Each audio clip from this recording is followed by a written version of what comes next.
بسم اللہ الرحمن الرحیم۔ دوستو برخوردارو پارک میں آ جاؤ۔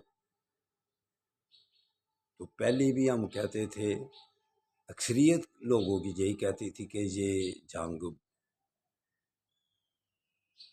بچ جائے گی، دونوں ملکوں کی عوام پہلے پسی ہوئی ہے،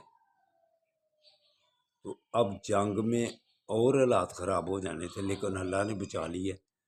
کچھ اللہ نے کہتے تھے کہ بہت خطرہ ہے ان آخری 2-3 دنوں میں، لیکن اللہ نے طوفان ایسا مچایا ہے، اس کی وجہ سے شاید بچ گئی ہے، یا کہ ویسے ہی اللہ نے ہم پر کرم کیا ہے۔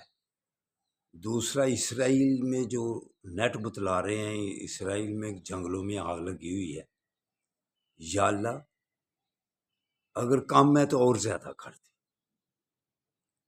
یا اللہ جو بتلا رہے ہیں اس آگ کو اور بھڑکا دے۔ ہمارے مسلمان سربراہ سو گئے ہوئے ہیں، ان کی مانی غیرت کو یا جگا دے یا آگ کو بھڑکا دے، اسرائیل کو خود ہی اپنی لپیٹ میں لے لے، وگرنہ اسرائیل ہندوستان کی طرح آپے سے باہر ہو گیا ہوا ہے۔